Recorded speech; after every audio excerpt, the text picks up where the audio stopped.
orang yang sudah mati berada di ruang rumah kita. Berkata selama 3 malam, ada yang sampai 40 malam.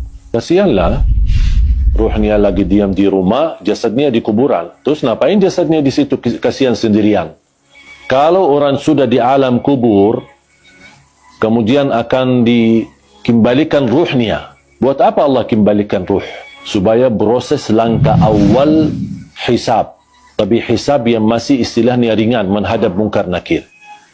Ada beberapa pertanyaan yang perlu kita jawab saat menghadapi mungkar nakir.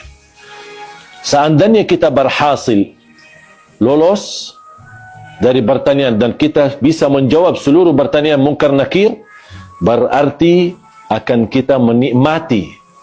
Kalau lagi menikmati di alam kubur, bahagia, kuburan kita menjadi raudhatul riyadil jannah, taman dari taman surga. Buat apa ruh kita keluar dan diam di rumah kita selama 40 malam?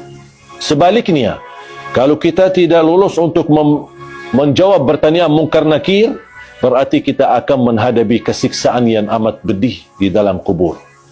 Dan tidak mungkin orang itu saat disiksa masih nyawanya bisa jalan-jalan kemana-mana, termasuk mampir ke rumah dan diam di rumah selama 40 malam. Itu semuanya hanya diperkirakan atau berkataan orang, tapi tidak ada dalil pun di dalam Quran atau hadis ruh kita akan diam di rumah kita selama sekian malam. Ruh kita berada di dalam tubuh badan kita saat kita dikuburkan. Allah kembalikan ruh kita akan menghadapi mungkar nakir.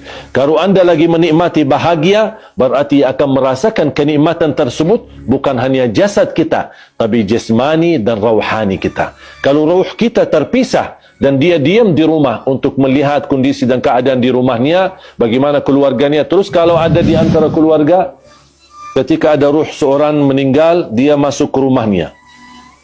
Terus ternyata istrinya dah nangis setiap malam. Pasti dia sakit hati. Bukan sakit hati, ya sakit ruh. Apalagi kalau istrinya nikah. Kau malah tinggalin aku meninggal malah kamu nikah. Berarti ruhnya lagi sibuk urusan keluarga. Ini semuanya tidak masuk akal.